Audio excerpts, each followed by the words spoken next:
Hello, it's Hayden Williams here with another Man in the Mirror podcast. Each week I talk to a guest about their life, their work, and those bathroom essentials they can't do without. The things in their bathroom cabinet such as hair products, grooming, skincare, fragrance, and little tips and tricks along the way. But things that they might recommend to us that they can't do without. Things that they might take in their little wash bag if they were going away. It's those things that really work and things that they want to pass on to us. And this week, my guest is Matt Brown, who's one of the co-founders of independent fragrance and grooming brand Thomas Clipper. Now, Thomas Clipper were one of the first brands that I encountered actually when I started writing and blogging about fragrance and grooming a few years ago. They were really helpful and friendly, and were very welcoming into the community, shall we say. But I was also really impressed with their range. They've got leather goods, soaps, razors, shaving brushes, as well as a range of fragrances. They've just added a new fragrance to the range, which is called Polaris, which is a really lovely warm amber with a marine twist. I had a really great chat with Matt. I've done a few sort of podcasts and bits and bobs with them before, and it was really kind of him to return the favour and come on to Man in the Mirror. So sit back and enjoy my conversation with Matt Brown of Thomas Clipper. Welcome to another Man in the Mirror podcast. And this week I'm joined by Matt Brown, who is one of the co-founders of Thomas Clipper, a grooming and independent grooming and fragrance company. Hi, Matt. Thank you so much for joining me today. Hello, Hayden. Thanks so much for having me on. How are you? How's things? Yeah, very, very well. Very well. So you're in Modena in Italy, aren't you? What a lovely That's place right. to be based. Sunny Modena. Some very, very yummy food, and nicely placed to sort of inspire us on our perfume creation and with our leather goods line and things like that. How amazing. Well, look, so the point of Man in the Mirror, I guess, is to find out about someone, find out about their sort of virtual bathroom cabinet products that they enjoy.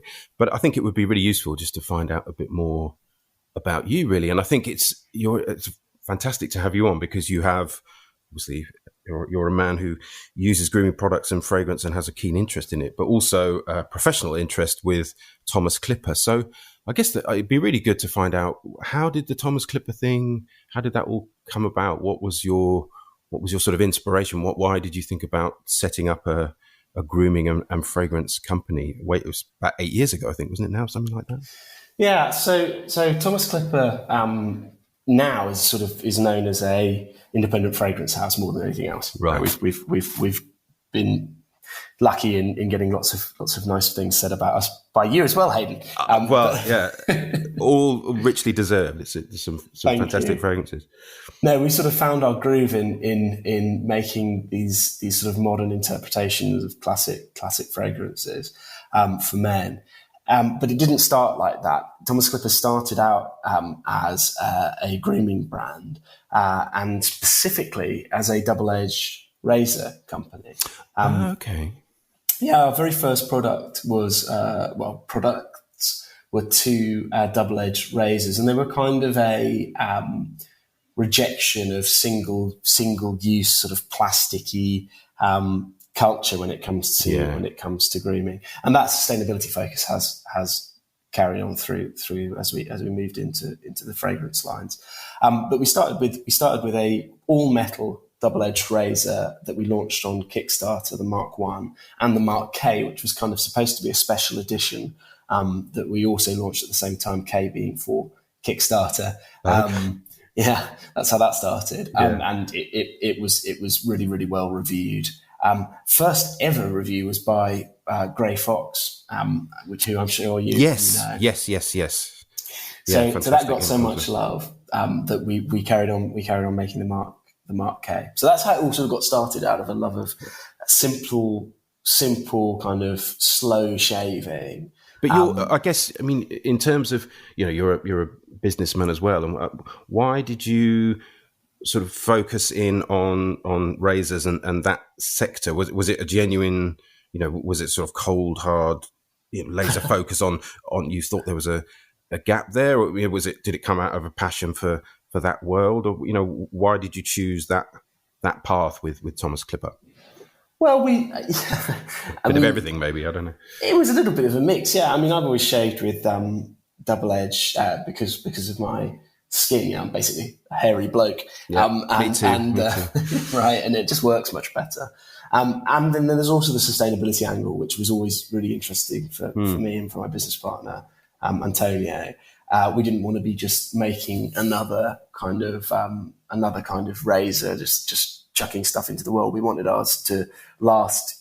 You know, we always had this ambition that you'd be able to hand it down to your kids, which you probably can with our razor, unless you're throwing it around the bathroom. You should be able to. It's designed to last, and the replaceable part, which inevitably has to be replaceable. We looked into diamond blades, Hayden, but that's a very silly idea. That's not going anywhere. Pricey, maybe. I think probably it's not worth it. Yeah, but so there's an inevitably part of it that needs to be replaceable. But the replaceable part in a double-edged razor is just a very small piece, lightly packaged. In our case, with the shark blades, plastic-free packaged. Yeah, I've had them actually. Yeah. Yeah, they shave really well, and the bit that you use is recyclable. It's steel. So that's sort of how we got into that bit, and we did have an ambition to kind of make it a subscription model. So you could sort of get the razor, and then we would give you a year of shaves completely free, because they're so cheap, these double-edged blades, that we just thought, we can just pop them in the mail in a normal envelope because they're so thin. So we're spending sort of 20p on the postage. And we could give somebody a really interesting introduction into the world of double-edged shaving, where they work out that this isn't just better for the environment, it's not just better for their skin, but also it's actually pretty cool when you just get like free razor blades in the mail. It's like the opposite of the big players model. Yeah. So that was kind of where we thought we had our little market niche, and that's where we were sort of plugging away for a while. Right. Okay. Well, we can talk a little bit more about some. I'd love to talk about some of the Thomas Clipper fragrances a bit later. But what I'd love to know is, again, the reason for this podcast is more because I'm nosy, but also just to kind of almost get this sort of hive mind and different men's ideas of great products. And I think it's quite hard to, you can find this information sometimes in men's magazines or online, but actually real men recommending products that they love and work for them, whatever life stage they're at. So yeah, one of the things I'd love to find out is about sort of key products in your bathroom cabinet, as it were, things that you really like and recommend and that work well for you. So it'd be great to find out a bit more. I guess we started talking about grooming and razors and things like that. And I'm sure there might well be some Thomas Clipper products amongst them. But in terms of grooming, your sort of beard care and razors and trimmers and shave creams, that kind of stuff, what ones do you like? What products do you that work well for you? Well, and I really like this question. When you sent it along, you spoiler alerted or something when you previewed it. It's not just spontaneous. No, it's a good question. I think there's a few ways of answering this. Like, one way is the sort of on its face, what do I use to make sure I have a good morning sort of ritual or good morning shave? And yeah, that's where you'd obviously, I would get a dressing down from Antonio if I didn't. If you didn't mention a plethora of Thomas Clipper products. Well, they're all brilliant, so buy them all. Buy them all. We know this. But let's step away from just the Thomas Clipper razors and the Thomas Clipper fragrances, which are, of course, fantastic. And just say more broadly, having a sort of a slow shave experience, a double-edged razor from other brands are available, and making sure that you finish it off with some sort of olfactory coda is really nice. That's a really nice way to begin a morning. Totally. Are you a daily shave man? No, well, I am a daily shave man, but I'm a daily shave man on the sort of edges. So I have a sort of stubble constantly going on, but then I kind of sculpt the stubble. You're going to have a better way of describing that, Hayden, I'm sure. Sculpt the stubble is good. No, I get, because I think that's one thing that, I have a beard, but I think, oh, it's going to make it super low maintenance. And in some ways it is, but also you can't just you can't just leave it, can you? Because otherwise it sort of sprouts all up the face, or it ends up looking quite messy. And without getting to sort of full Craig David topiary, there is a sort of hopefully a happy medium of just keeping it relatively tidy, right? Whether it's stubble or beards or whatever, but you certainly don't. I mean, in my case, it would start sort of sprouting up the cheeks and all that stuff around the neck, and you kind of whether it's daily or a few times a week, you need to deal with that, I think, don't you? You do, and doing it with a double-edge razor gives you much more visibility. Yes, and much more control. So it's a more precise shave. It's more pleasant. That's not to say you couldn't do your whole face with it if you're clean shaven. I enjoyed the Craig David reference as well, Hayden. That's I always feel bad because it's just such an obvious kind of beard reference, but that sort of thing where you kind of obvious to a certain age of man, Hayden, and actually that age up until a few years ago would have been us, right? But he's released all this new material.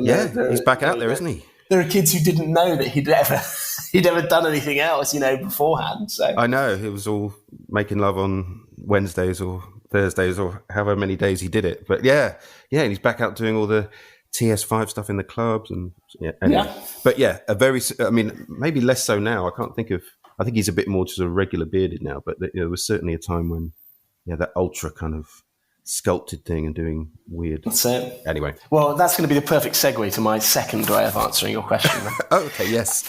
So the first way is yes, fantastic double-edged razor, and make sure you finish it off with fragrance, because it really does. It brings an element of pleasure to what could just be a chore of sort of making yourself get up in the morning. Yeah. But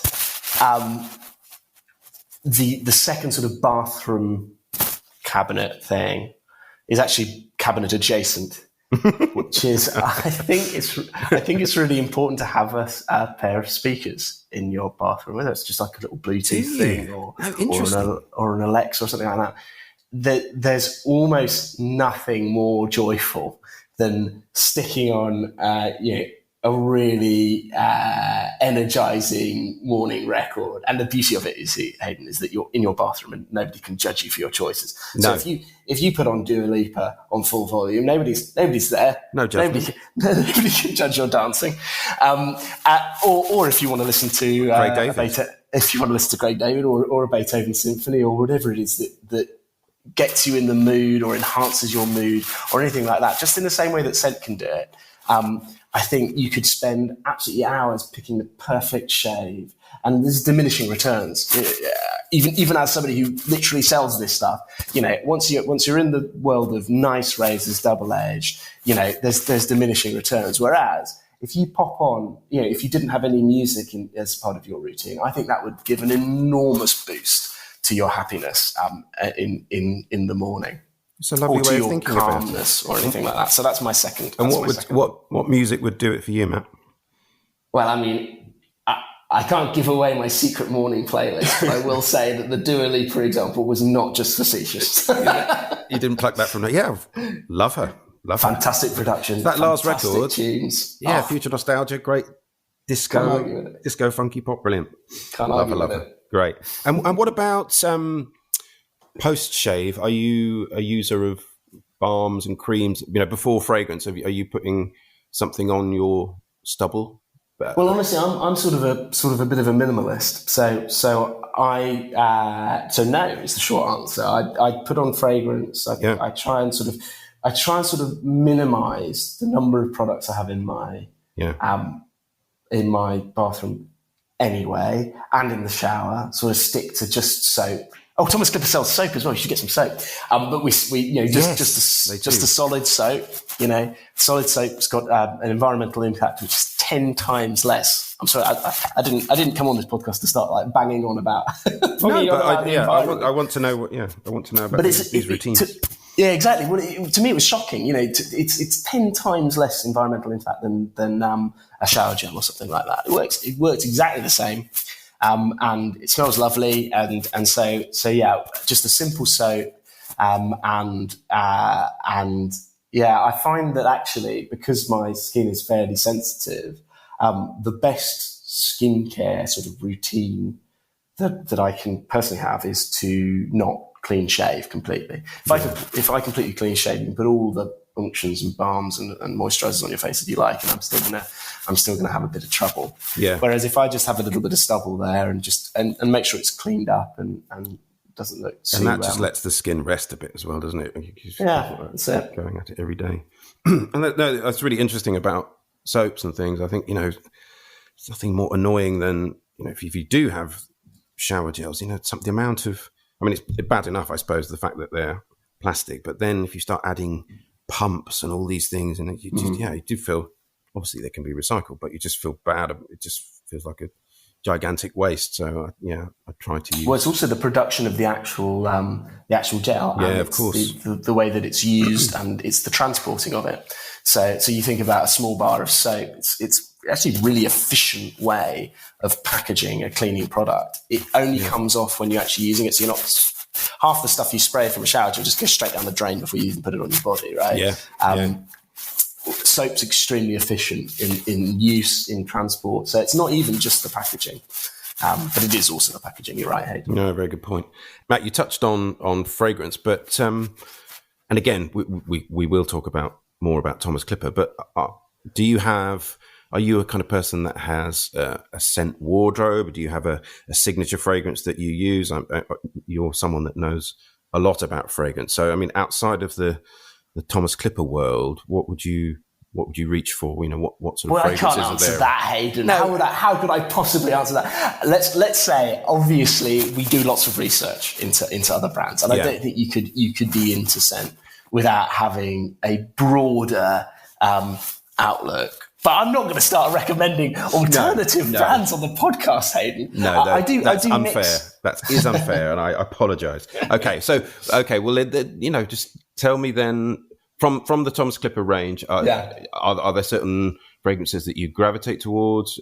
I'm sure you obviously love them all like children, but in this morning routine, you've sorted out your stubble and you've washed and everything, and here we are in May, and I'm sure it's a beautiful day in Modena in Italy. What kind of fragrance would you go for on a sort of spring morning like today? Well, this morning it was cloudy and freezing. It's nice now. It's nice and sunny now. Let's keep it real, Matt. That's true. It was. I say freezing, Hayden. I'm slightly exaggerating, but it was quite chilly. Yeah. And so this morning I actually wore a competitor brand layered with Polaris.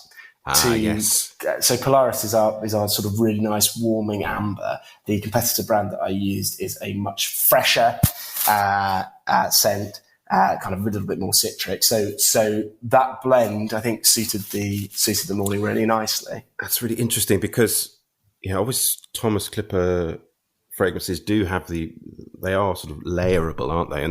And they can work with each other. But I have Polaris, which, as you say, is beautiful amber, but it does have that kind of, there is a sort of marine sharpness in there as well, isn't there? So I can imagine that working really well with something else does. with citrus on top. It sort of accentuates that, Yeah. It's almost Atlantic time. So our Neroli is called Atlantic. Yes. And it's starting to almost feel warm enough that... What time is it? It's Atlantic time. Atlantic o'clock. Yeah. So it's nearly there. We're nearly in the season where I don't know about you, Hayden. This, you may think I'm mad, but I actually quite like rationing my scents to certain experiences or certain times of the year. Totally. Yeah. Because then you have that memory of, okay, this is my summer scent, and now I've got this on. This is Atlantic, and it makes me feel like I'm going to the beach, or I'm going to be, it almost has this sort of inbuilt optimism. It's almost like the smell of sunscreen. That's not as sort of romantic, is it? But that sort of that classic coconutty smell. That the minute you smell it, you're like, gosh, I'm at the beach. That's sort of almost what I'm holding back on for Atlantic. And there is you talk about sunscreen, and there is fragrances that have that kind of profile, isn't it? I think even Nivea or one of them has actually done a kind of, a fragrance that's based on sunscreen, because it must be it must be those associations, that lovely, well, you're on holiday, freedom, less responsibilities, having a lovely time, but that sort of, coconut, ylang ylang, that kind of thing. Totally sort of optimism and good times. No, I definitely get that idea of, sort of holding back fragrances for certain occasions or certain times of the year. I think, and I've never been one of these people that's just sort of, has one fragrance and squirts it till it's done and then moves on to the next one, because, different moods require different fragrances. And as you say, sort of associations with certain seasons or certain events. Like I'm going to a black tie do this week, and I'm already thinking, I've got a tuxedo on and that kind of thing, and just thinking about the right fragrance for that outfit and that occasion, and hopefully creating some nice memories around some nice scent memories around that occasion. I think it's, even if it's just a fleeting thought for a couple of minutes, it just feels like it's a nice thing to do, isn't it? Well, let me make two observations, Hayden. The first one is the answer is City by Thomas Clipper. That's but it's a very nice PJ. I think it would go perfectly. Thank you. But the second observation is we're unusual, right? You and I and the people in our industry, in that we do that. We sort of bounce between fragrances. There's a disadvantage in that too, though, because we tend to sort of I think probably because this is something that we're just so interested in. This is what we do, but we sort of pair fragrances with moods and seasons and things like that. Definitely. But if you think that's unusual? I think that is very unusual. Yeah. Most men have two or three fragranced products at most, and that includes their shower gel or shampoo. Yeah. So women have something like 8, but anyway, so it is unusual statistically. But we miss out on something by doing this, which... Pray tell. Well, if you're wearing the same fragrance for years on end, you're probably not going to wear the same fragrance your entire life. You're going to switch it up. And what does that mean? That means that you may spend your whole teenage years, or you may spend your whole 20s or 30s or 40s wearing a specific fragrance. And that means that when you smell that fragrance again, the fragrance that you wore in your early 30s, you're going to be transported to a very particular part of your life. Yes, that's true. And that's something that we miss by jumping around. So we're being flirtatious with our fragrances. Exactly.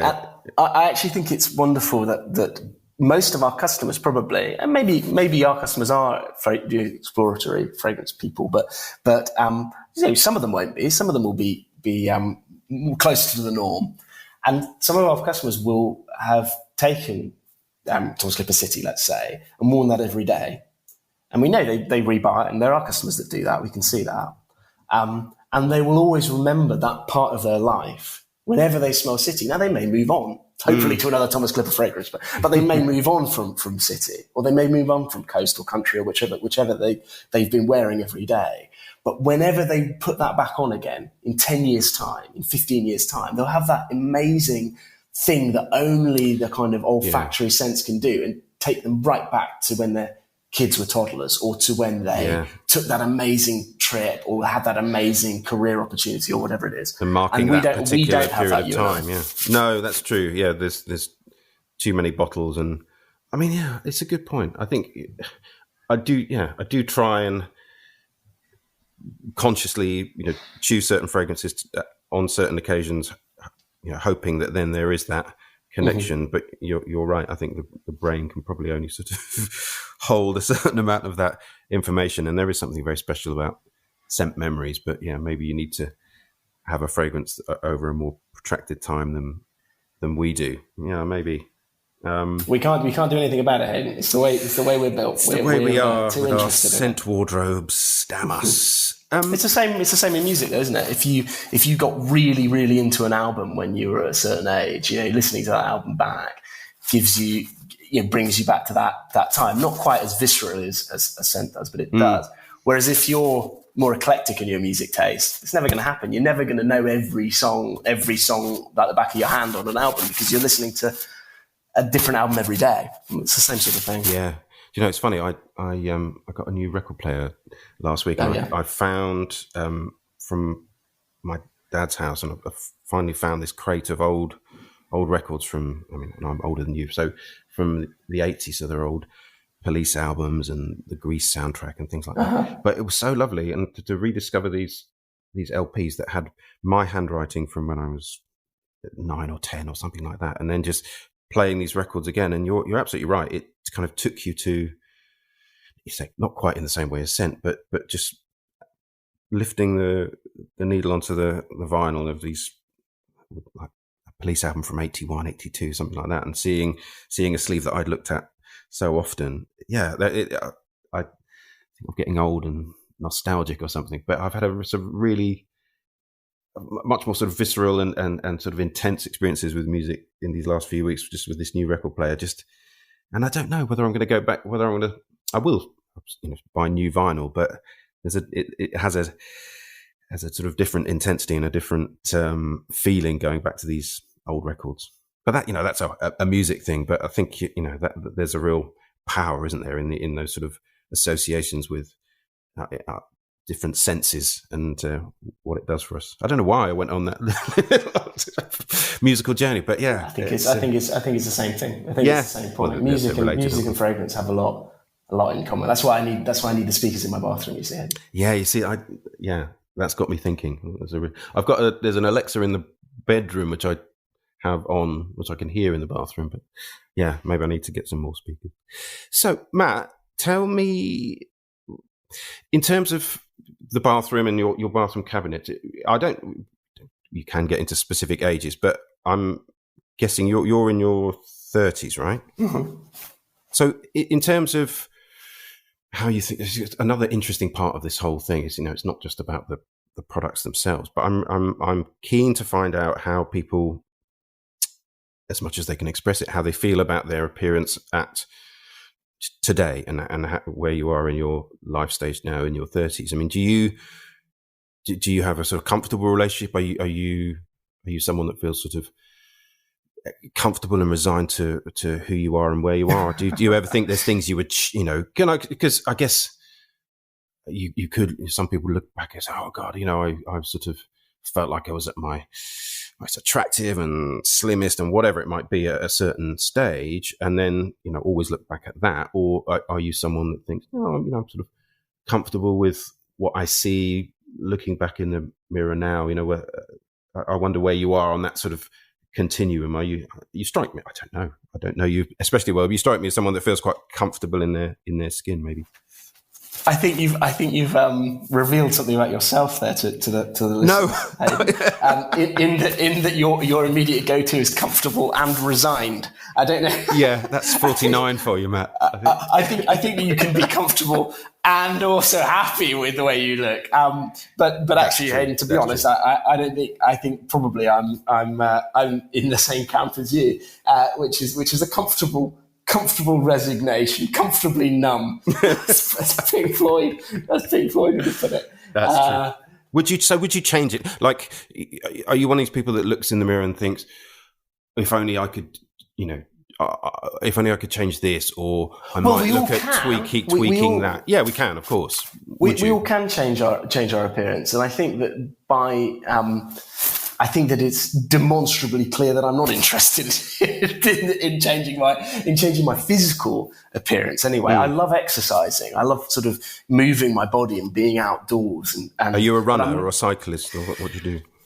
I do both of those things. I do them far less because we've got a 2-month-old and a 2-year-old. It's keeping you busy, no doubt.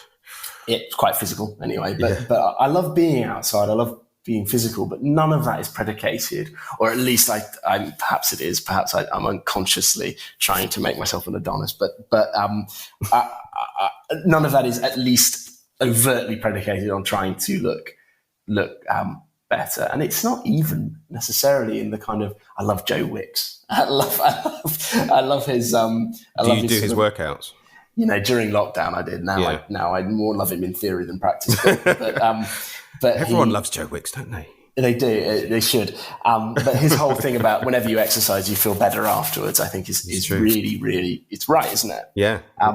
But even that, I don't necessarily. I actually enjoy the process of getting out and moving and being out in the world. we spend so much time looking at screens and sat down, and it's just nice to get out. Yeah, so and I think that's the reason that I like moving, not to try and make myself not to try and improve it. But no, it's true though, isn't it? You know, the amount of, you know, it's not saying anything new, but the fact that we're this sort of hybrid thing of, you know, sometimes offices or, you know, quite often working at home, that those sort of natural breaks that to get out, and whether it's, you know, going for a run or a cycle or walking the dog, whatever it is becomes more important, doesn't it? Otherwise, there's no sort of delineation of the day. You're just sort of, you know, continually on calls or staring at the screen. It's not good for you, I would say. No. So in terms of that, in terms of like my appearance, I see my appearance sort of as linked to physicality and things like that, moving and stuff like that. And I'm not, I don't know, Hayden, I'm not sure that I have the most articulate answer for you on this. No, it's not something I honestly think about all that much, to tell the truth. Well, and I suppose that says as much about it as well, doesn't it? It's obviously not, you know, you're not someone, because and it's not a sort of value judgment on anybody, but that some people will have certain thing that they, you know, would be keen to change, and as you say, might do something about it, might not. But I'll tell you one thing that I have changed relatively recently in the last 5 or 6 years is I do try and dress a little bit better. I'm married to a fashion designer, so I should probably have picked this up a bit quicker. But I do try and, like, I don't know, pay a bit more attention to the clothes that I'm wearing. It might also come from the fact I'm living out in Italy and people here, of course, a stylish bunch. They do take it quite seriously, so I think it's kind of rubbed off a bit. It must rub off on you. Again, that's part of the same thought process, isn't it? Of sort of, and it's not a vanity thing at all. I think you're wanting to look good and make the best of yourself, you know. And again, I think it might be a vanity thing. Well, I don't know what else to call it. No, I know, but I guess, you know, you could. Some people just say, "Oh, you know, I'm a dad now, and I just, you know, wear the same jeans or whatever." But I think it's a good thing to take care of yourself and for yourself and for a partner or for, you know, whoever. Just to, I think there's, you know, we talk about music and scent and these sensory things, and, you know, wearing clothes that make you feel good is definitely part of that, isn't it? And of course, I suppose there's a vanity to it, but there isn't anything. Otherwise, we'd all just wear, you know, one pair of chinos and a white t-shirt the whole time. I don't know, you know. I think it's a good. I don't think it's a bad thing at all. No. Good. And what about? Yeah, so we're trying to. I think it sounds like I'm all trying to make myself feel better about all these things as well. And I guess the final thing, Matt, something I like to ask the guests is what makes you happy? You know, and it doesn't have to be a sort of a particularly kind of, well, a more sort of instinctive answer. You know, what's your sort of happy place, and what are the things that you do or in your life that make you feel happy? Well, this is a really big question, Hayden. I mean, it's not like what have you got in your cabinet? You know, that was easy. I'd end with a zinger. It's something that I do think about. I think it's important that people think about it, and I think that there's kind of different kinds of happiness, and there's different ways of trying to achieve those kinds of happiness. So there's like long-term happiness, and that comes from structural choices. Yeah, like where you live, like the makeup of your work day, but not on a specific day. I mean, over you know, months and years. And you being in Italy, is that making you happy? Well, I think probably overall it is. Yeah, it was tough during lockdown not being able to see family. No, I bet. You know, things are basically open up now. Yeah. So that we're back to where we were a couple of years ago. And so, yeah, I think on balance it is. But it's definitely a decision that was consciously taken on that basis. Like, okay, where in the world? And then there's like the short-term things, which are like, I swam in Lake Garda a couple of days ago, and going swimming in... lovely. Right? Swimming outside. Yeah. That makes me happy. Getting 5 or 10 minutes to listen to music slightly embarrassingly loudly in my living room, which is really, it's all like, you get is 5 or 10 minutes. If you get 5 or 10 minutes, you're winning. You know, you got Dua Lipa in the shower, haven't you? You're fine. That's how I get around it, you see. So that's how I get around that. That's how I double up. Because that's time I have to spend anyway on my own. That's double happiness. If I get to sit in the park and get through even like half of a New Yorker, that makes me happy. But those things are like, I find, honestly, both of those things, the long-term things, the structural things, like trying to live in a, we like walking around. We like being surrounded by people and culture. So we live in the center of a city. You can see people in culture and walk around a lot if you live in the suburbs or in the countryside. But it's just harder. It's just you're building structures that if those are the things that make you happy, you're less likely to do them. And conversely, if you love just walking in wide open spaces and not seeing anybody, but you live in the center of the city. Exactly. You can do it. You can go out and spend every weekend outside, but the structure that you've built in your life is not conducive to you having that kind of slow burn, long-term happiness. But the really confusing third part of the answer is, I actually find that happiness kind of just appears and disappears. And very often in the moment, it's very hard to put your finger on what it is that means that this moment that I'm playing with my son, I'm on absolute cloud 9. Whereas yesterday we were doing exactly the same thing and it was fine. It was fine. And it's not like it was rubbish, but for some reason that often I find is maybe it's just a chemical, chance that happens. I think it's very unpredictable, actually, from a moment to moment thing. Oh, they were really good answers. I really appreciate you having a think about that. So it was lovely to, and you're absolutely right. There's sort of different levels to it and different ways of thinking about it. It was fascinating. Well, Matt, thank you so much for your time. I appreciate you giving me some time from your morning in Modena in Italy. So in terms of Thomas Clipper, Polaris is out now and it'll soon be Atlantic time. Soon will be. Soon be Atlantic time. But look, have a fantastic day. Thank you for your time. And we'll speak again very soon. Thanks, Hayden. It's been a real pleasure, as always. Oh, thank you. You take care. Cheers. Bye. Bye-bye. It was so great to talk to Matt. And I hope you agree there's some really good tips and some things that he was talking about that really resonated with me. I love that idea of really taking time with your morning ritual and music in the bathroom and all that good stuff. Really fantastic. So thank you, Matt. If you want to find out more about Thomas Clipper, you can find them on the socials. On Instagram, they're at Thomas Clipper. So ThomasClipper. So at Thomas Clipper. There's a new fragrance, as I said earlier, called Polaris, which is out now. And the whole range is well worth investigating, actually. So thanks to Matt and thanks to you for listening. I'll see you next time on Man in the Mirror. Take care. Goodbye.